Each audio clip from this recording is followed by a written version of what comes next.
दोस्तों, आज की कहानी है पतिदेव। क्या कभी मेरा थका हुआ होना आपको नहीं दिखता? दोस्तों, कहानी शुरू करने से पहले अगर आपने हमारे चैनल को अभी तक सब्सक्राइब नहीं किया हो तो कर लीजिए ताकि आपके पास पहुंच सके हर नया वीडियो। क्या बात है सुधा, आज तेरे चेहरे पर ऐसी मायूसी क्यों है? कल तक तो तू ठीक लग रही थी, आज अचानक क्या हो गया? पड़ोस में रहने वाली हम उम्र सखी रेवती ने सुधा से पूछा। दोनों हर शाम बैठकर थोड़ी देर गप्पे मारा करती थी। क्या ही बोलूं रेवा, यार मनो ना हो, पति के लिए पत्नी को हमेशा तैयार रहना चाहिए। थोड़ा ना नुकुर कर दो तो उनके अहम को ठेस लग जाती। सुधा ने मायूसी में कहा, अब यार पतियों की ईर्ष्या का तो हमेशा मान रखना पड़ता है, पर ऐसा क्या हुआ जो तुझे गुस्सा आ रहा है? रेवती ने पूछा। वही तो सोच रही, पति की ईर्ष्याओं का मान रखना जरूरी, और मेरी ईर्ष्याओं का क्या? सच कहना, तेरा पति भी ऐसे ही करता है क्या? तेरी ईर्ष्या ना हो तो भी? सुधा ने पूछा। हाँ रेवती, हम अधिकतर औरतों की कहानी ऐसी ही होती है, हम सहकर भी कुछ नहीं कर पाते। कितनी बार थकी होती हूँ, सो जाती हूँ, फिर भी कहते कहते रेवती भी सुधा की तरह ही सोच में डूब गई। तुम्हें पता, कल तो पति हाथ उठाने वाले थे, ये बोलते हुए कि तेरा ये हर दिन का नाटक हो गया है, बंद करो अपना ये नाटक। आज वो कहकर टालती रहती है। अब तू ही बता, बच्चे बड़े हो गए हैं, देर रात तक पढ़ाई करते रहते हैं, वो जागते रहते हैं, और ऐसे में हम मना ना करे तो क्या करे? जरा उन्हें ना कह दो तो उनके तन बदन में मानो आग सी लग जाती। सुधा ने कहा, फिर क्या तूने पति की बात न मानी? रेवती आरस्य से पूछी। नहीं मानी, तभी तो गुस्सा होकर हाथ उठाने को हुए। मैं झट से कमरे से निकल गई। दोनों बच्चे अपने कमरे से बाहर निकलकर मुझे देख रहे थे। जब बातें जोर जोर से होगी तो रात के सन्नाटे में सुनाई तो देगी ही ना। ऊपर से पति को पीने की आदत। अभी बच्चों की परीक्षा चल रही है, वह देर रात तक पढ़ते हैं। मुझे बोल रखा है कि माँ कभी कभी चाय बनाकर दे दिया करो। वैसे मैं पति की इच्छाओं का मान करूं और बच्चों पर ध्यान दो। लाख कहा, सो जाओ, धीरे बोलो, बच्चे पढ़ रहे हैं, क्या सोचेंगे? पर जब भूत सवार हो तो किसी की बात कहाँ सुनते। जो हाथ बढ़ाया, मेरी तरफ में हाथ झटक दी और कमरे से निकल गई थी। सुधा ने कहा, फिर क्या हुआ सुधा? भाई साहब ने बाहर आकर तुम्हें मारा क्या? रेवती घबराते हुए पूछी। वही तो नहीं होना था रेवती, पर वह कमरे से बाहर आकर मुझे से गाली देने लगे। शायद नशा ज्यादा चढ़ा हुआ था उस पर।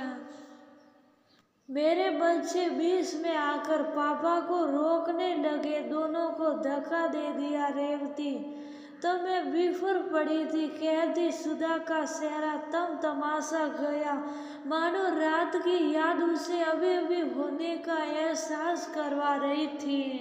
मैंने कह दिया, आपको समझ नहीं आ रहा, बच्चों की परीक्षा है, वो पढ़ाई कर रहे हैं और आप ऐसे हल्ला मचा रहे हो। जाओ, जाकर सो जाओ कमरे में। और मैं गुस्से में उसे घूरने लगी। सच कहूँ, मुझे डर था कहीं मेरा हाथ ना उठ जाए और बच्चों के बीच तमाशा ना बन जाए। बेटा लड़खड़ाते हुए अपने पापा को कमरे में ले गया, पकड़कर सुलाकर आया और मुझे यूं देखा जैसे उसे मुझ पर दया आ रही हो, पर बोला कुछ ना।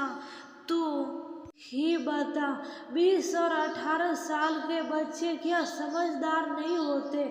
ऊपर से मेरी बेटी ये सब देखकर तो घबरा गई थी। वह भाई के जाने के बाद मेरे पास आई और बोली, माँ कुछ बोलने की जरूरत नहीं है, बस सुन लो, हम अब बच्चे नहीं हैं, सब समझते हैं पापा की ये आदतें नहीं तो नहीं हैं, पर तुम हमेशा उनकी सुनती रही हो, इसलिए ही उनका मन बढ़ता गया है। अब तुम उनकी इच्छा के विरुद्ध जाओगी तो वो ऐसे ही रिएक्ट करेंगे। अब ज़्यादा कुछ मत सोचो, कुछ दिन तुम मेरे साथ ही सोना। देखते हैं उनको ये बात की समझ आती है कि नहीं कि औरत की इच्छा का भी सम्मान करना चाहिए।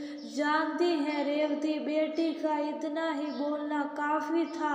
मैं समझ गई कि अब के बच्चे हमसे कहीं ज्यादा समझदार है। बस दुख इस बात का है कि हम पति पत्नी के बीच की बात बच्चों के समक्ष आ गई, जो नहीं आनी चाहिए थी। बस उसका ही दुख हो रहा। सुधा ने कहा, हाँ सुधा, तू ठीक कह रही है। बड़े बच्चे जब साथ रहते हो तो इन सब बातों पर मर्द को शायद कोई फर्क नहीं पड़ता हो, पर हम औरतों को तो पड़ता ही है। अब क्या सोचा है तुमने? रेवती ने पूछा। मैं पति से बात ही नहीं कर रही, बच्चों की परीक्षा के बीच सब कोई तमाशा ना बनने दूंगी। बेटी के साथ ही सोऊंगी। देखती हूँ कब तक वह माफी नहीं मांगते हम सबसे। सुधा कहकर घड़ी देखने लगी। सल अब घर सजे, रात का खाना भी बनाना। कहते हुए सुधा वहां से घर आ गई। कुछ दिन यूं ही गुजर गए। सुधा का पति ढीठ की तरह बिना बात किए रहा। एक दिन उसकी तबीयत खराब हो गई। सुधा ने पुरानी सब बातें भूलकर पति की सेवा की। एक दिन वह पति के पैरों में मालिश कर रही थी तो उसके पति ने उससे कहा, बहुत दिनों बाद से तू बात नहीं कर रही ना? मैं बात कर रहा, पर मुझे बीमार देख तेरे से रहा ना गया और सेवा करने आ गई। बच्चों ने भी मेरा इतना ध्यान रखा।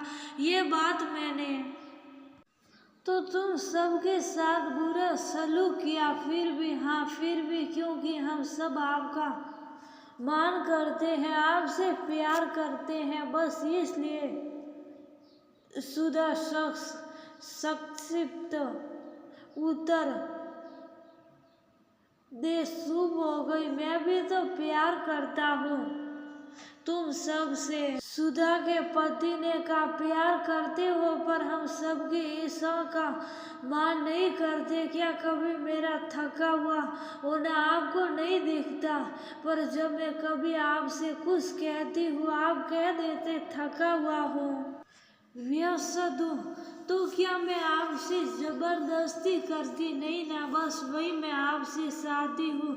सुधा पति के पैरों की मालिश खत्म कर जाने लगी तो पति उसका हाथ पकड़कर बोला, उस दिन के लिए क्या कभी माफ नहीं करेगी? मुझे एहसास तो हो रहा था कहीं ना कहीं मैंने गलती कर दिया था, पर पुरुष दम में जखड़ा हुआ था, माफी कैसे मांग सकता था? पर तुम सबने मेरी आंखें खोल दी। सुधा अब से तेरी हर इच्छा का पूरा मान करूंगा, ये वादा करता हूँ। सुधा बस मुस्कुरा दी। जानती थी कभी कभी ज्यादा बहस बातों को अलग ही दिशा में ले जाती है और कभी कभी चुप रहकर नजरअंदाज करने से भी हम अपनी बात सही तरीके से रख पाते हैं।